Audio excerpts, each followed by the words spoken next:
The United States of America has portrayed and promoted itself as a beacon of freedom, liberty, and prosperity throughout the world, a unique bastion on the world stage, a land where the fruits of your hard work will guarantee at least the American dream and at most generational wealth. This myth of the American dream is repeated to its own citizens through its schools, history books, music, churches, art, movie, and the news. It is beaten in since birth that pulling yourself by your bootstraps will propel you into a paradise. Not only is this pipe dream propagated in the domestic United States, but it is also culturally promoted in the countries of Latin America. To the many working poor, reaching the United States, legally or otherwise, guarantees stability, safety, and luxury. If they just work hard enough, their lineage and themselves will be successful. It should be no surprise these people come from quote-unquote poor countries, where they lack the staples of quote-unquote American life. So it only makes sense that these people will look to constant beacon of freedom and liberty. They will try anything to get to the promised land. Before going on, there are a few concepts we need to recognize and accept. In order to understand the crisis of Latin America, we need to understand 1. The United States is not in reality this beacon of hope and freedom, but it is an empire.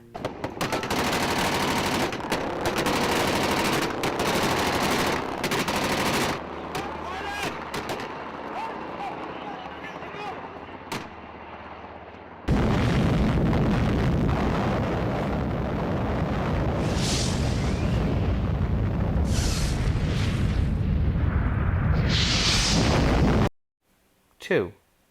What is an empire?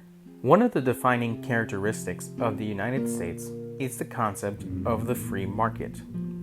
A free market can be defined as an economy free from government regulation and intervention. When it comes to the current United States government, they only interfere when the market goes into crisis and big business needs to be bailed out. A free market economy also has a nation's industry and trade owned by private owners, and little to no government intervention. These private owners would be corporations such as J.P. Morgan Chase, Lockheed Martin, and ExxonMobil, a bank, a weapons manufacturer, and an oil power company. Between these three examples, an idea of who owns vast sectors of industry or otherwise the modes of production. Knowing that the United States economy operates as a free market and vast sectors of that industry are privately owned, it is appropriate to conclude that the United States is a capitalist state. Capitalism is when the wealth and ability to produce goods, factories, resources, and land are owned by a handful of people or corporations. This causes wealth to mainly be concentrated at the top, held by a small class, while the majority of people, the largest class, are at the bottom, where they don't hold wealth and can't influence the economy. They have no real way to change the mode of production. There is no influence at the bottom because the wealth is held only at the top. Capitalism is a relatively new mode of production that has undergone several stages of development. For this video, the highest stage of capitalism is relevant. That stage is called empire. Empire is achieved when capitalism has reached its final form, categorized by monopolies, cartels, syndicates, and banks having complete control of the economy. This concentration of power is so vast that it only takes a few business executives to export their industry to other nations where they can not only find a new base of customers, but they can find a labor force that is not protected by the slim labor laws U.S. citizens have fought and died for.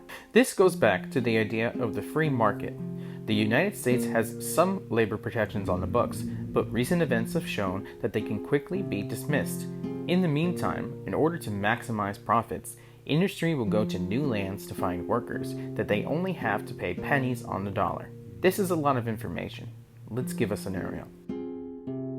John, Jack, and Jake are all owners of Fine Bananas Industry. They have so much wealth and influence, not only can they contribute a massive amount of wealth to domestic political candidates, but they can leverage the United States government's foreign policy. Let's say Fine Banana has discovered land in Guatemala where they will be able to maximize the growth of their product. The Guatemalan government is not open to having a foreign business owning so much land in their country.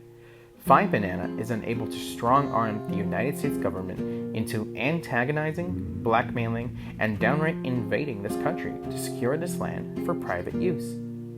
Repeat this process of exporting monopoly all over the world, you now have an empire, where land, resources, labor, and people are all net migrating from what we will call the imperial periphery to the imperial core. The imperial core becomes rich because a handful of businessmen take advantage of other nations.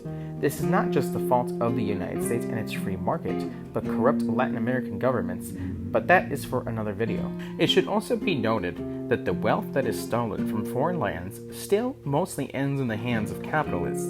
The average American only sees that wealth in cheap goods such as clothes and food products. The U.S. actions in other countries have had many consequences that have caused the crisis highlighted in the media, the so-called migrant crisis. Now, with the understanding of the concept of empire, we can investigate the actual origins of this crisis. Talking head pundits in the United States will point to multiple sources when looking for the origins of the migrant crisis, such as Latin American dictators, lack of freedom, or lack of resources. It should also be understood that Latin America is abundant in resources, considering the United States' practice of empire in these nations. And this so-called lack of freedom and lack of resources is almost explicitly the fault of the United States empire and its corrupt Latin American allies. The United States of America has always been associated with key characteristics: freedom, liberty, and prosperity.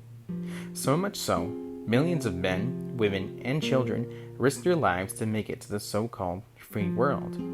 Even with the news of mistreatment of these migrants making its way back to Latin America, U.S. Customs and Border Protection reported that there were over 1 million encounters of people seeking entry into the United States during the 2023 fiscal year. Is this the case of loose border laws, corrupt governments, intentional weaponizing of people in some kind of plot against the United States?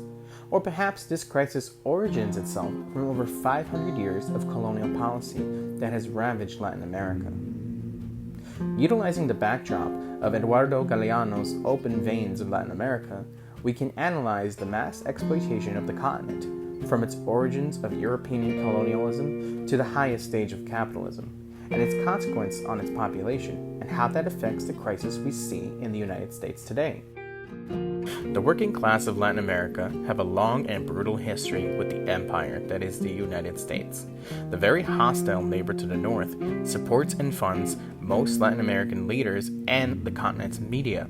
This is because these leaders in Latin America who support the free market and thus the United States intentionally uphold the conditions that will produce a labor force for the imperial core. The empire either paints itself in a positive or non-existent force in Latin American politics. This promotes the reasoning echoed to the working class of Latin American countries as to why they can't find safety, stability, freedom, liberty, and prosperity is due to their own country's corrupt politicians or their own individual actions. While corruption is present, the notion is that these leaders are a representation of the working class, rather than having the full support of the United States. While the media juxtaposes North America and Western countries as civilized and democratic because the illusion of its stability along with its access to the many resources and luxuries brought to them from the global South, millions of the working class Latin Americans have bought into the myth that once they reach the land of billionaires, they too will be able to live the American dream. But the American dream is just that, a dream. It is not real. The wealth that the industry owners have is stolen from Latin American nations, and the majority of the United States citizens do not see this wealth. In fact, most Americans are living paycheck to paycheck. The United States media apparatus, its government, and its foreign policy pits working-class United States citizens against working-class Latin Americans. This series, The Crisis of Latin America, will explore the origins of Latin American colonization and its neo-colonization by the United States Empire, and how the United States citizen is trained to believe that the Latin American immigrant is somehow at fault for their economic woes that the average United States citizen has to deal with. Thank you for watching. Please subscribe to the Collective YouTube and TikTok channel. Links are below. Collective is a Marxist-Leninist network of creators seeking to bring education to the working class of all backgrounds. Please also follow me, Ivan de la Rosa, on TikTok and YouTube, and also subscribe to El Mundo de la Gente. Shout out to Comrade Marte for finding all these wonderful clips.